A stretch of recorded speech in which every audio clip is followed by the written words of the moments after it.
Hello and welcome back. So this is the module on preparing your students for remote learning. This particular section is called ATNAPFTS, also known as All Teachers Need a Place for Their Stuff. So I'm Ron Hellman, one of the Education Technology Consultants for Kent ISD. In the introductory video, we talked briefly about an ATNAPFTS. That is, again, all teachers need a place for their stuff. So that's a website, a classroom management system, learning management system, a Google Doc, whatever it might be. There are a few reasons behind that, but let's just talk about some goals. So goals for having an ATNAPFTS, a place to put your stuff, is to make sure that you've got a one-stop shop for your classroom. That is to say, this place where your kids always know where to go to be able to get to your classroom materials and resources and know what they need to do and when they need to do it. We want to always remove roadblocks for students for how they're going to progress through your course. We also want to think about this too as part of continuity. If you are gone for some reason out of your classroom, if it's a face-to-face and you've got a guest teacher, it'd be great for your students to always know where they need to go to be able to get to your assignments. And having your ATNAPFTS also is if you create a video, I'm gone today, and put it into your course, then your students can get that very easily. And I want you to think too about the satisfaction of your parents and your students as well. People today in our state have a choice of where they're going to send their kids. There is an expectation that we're getting into this customer service model a lot of times with schools, is that we're here and we know we're here to serve our students and our parents. So I want you to just kind of keep that in the back of your mind about why having an organized place for all of your stuff is a really great reason. Well, if I haven't convinced you yet that you need to have at least a single place for your students to get to all of their materials, I want you to think about a few in this giant list that I have here. One of them is why we want to have an online version or a face of our classroom is continuity of instruction. So this can happen quite often where you've got students that are gone for 1 or 2 or 3 days. This allows that student to provide some self-remediation for the days that they're gone. Now, I know we expect a lot of times our students will actually do work while they're out of class. The reality is sometimes they don't, but at least we're trying. We're trying to help that student be successful by providing them the materials that they need. The other part of continuity instruction is you as the educator, again, if you're gone and you've got a guest teacher, how might they have access to materials without having to figure out where on earth this substitute lesson plan is that maybe got left in a folder at the front desk or didn't exist in the first place. So we want to make sure that our kids know all the time where to go to get stuff, and your substitutes or guest teachers are coming in too, and they know that your students know where to go to get those things too. There's nothing like being a guest teacher in a classroom where you have absolutely no idea what you're supposed to be doing. It's kind of a scary world. I'm sure all of us have been there at least once. There's some other really great reasons that you can read through here too.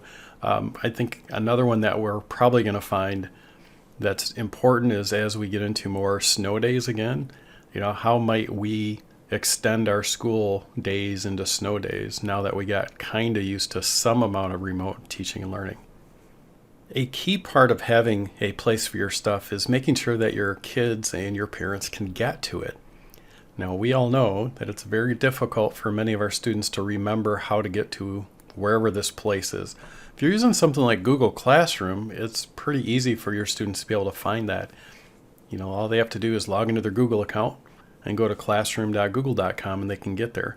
But if you're hosting it someplace else, for example, you've got a Google document that you're using as your ATNAPFTS, which I'll show you an example of in just a second, or you're using a classroom agenda Google slide deck, those don't have very easy to remember website addresses. And your kids sometimes aren't that great at looking in their shared with me part of their Google Drive to be able to find that thing.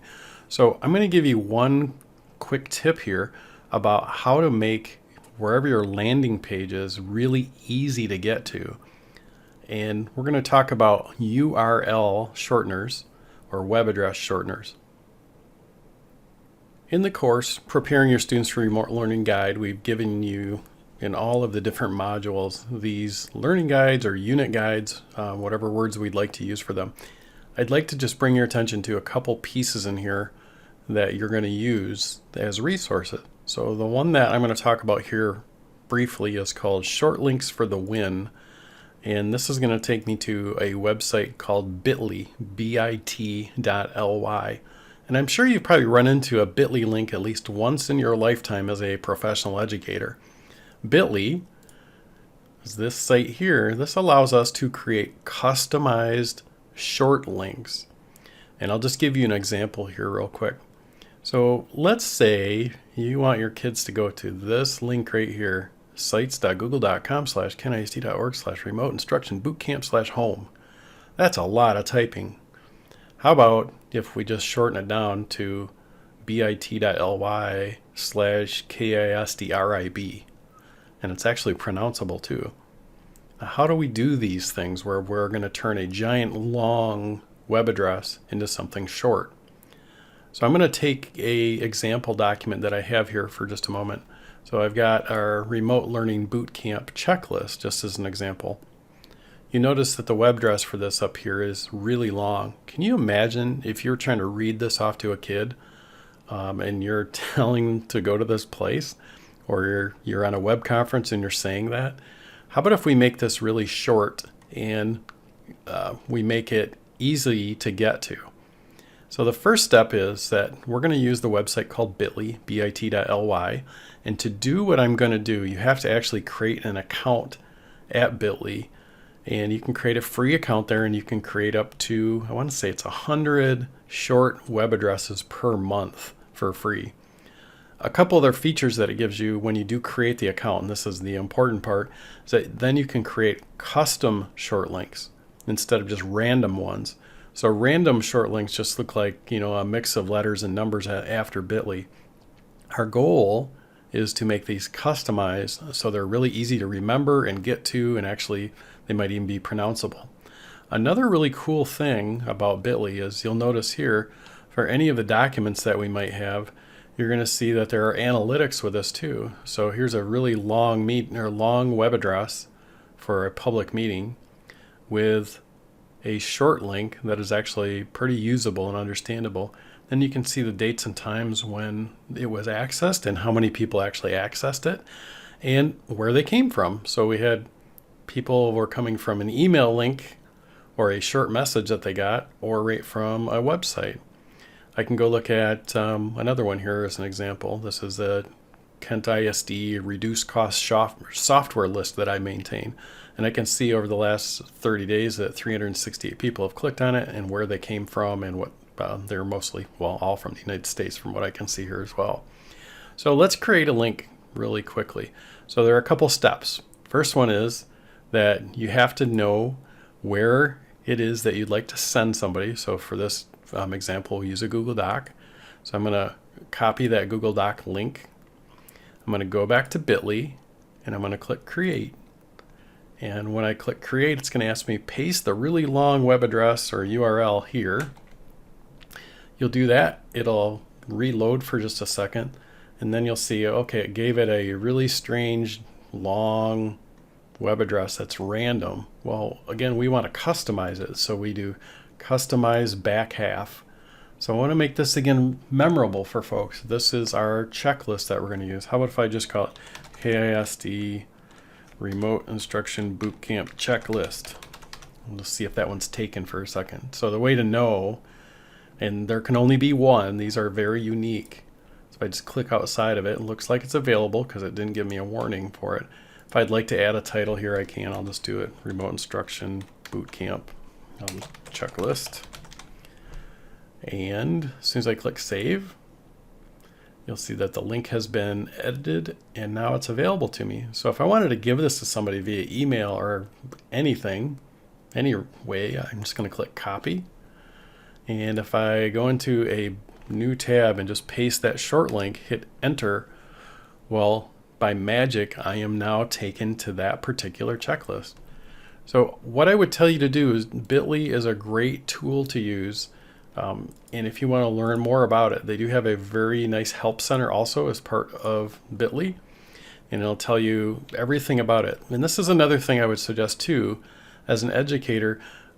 There are a lot of help menus out there, but they go unused quite often because maybe you don't have quite the right questions. So a combination of thinking about what you want to know, a Google search, and maybe using a help center, or even YouTube for that matter, you're going to find lots of videos on YouTube to help you understand how to do that. I'm going to give you a couple other examples here just about short links and other ways to help your students get to your material every day, and these are kind of alternative ATNAPFTS. Okay, we're going to start back at our Preparing Your Students for Remote Learning guide, and we're in the section of ATNAPFTS, and I'm going to share with you two examples and just give you some context around these as a alternate way to make sure that your students can get to everything that they need to know every week or every day or every moment. These are two examples from educators that I've worked with in the past, and I have permission to give you just a quick demo of both of these.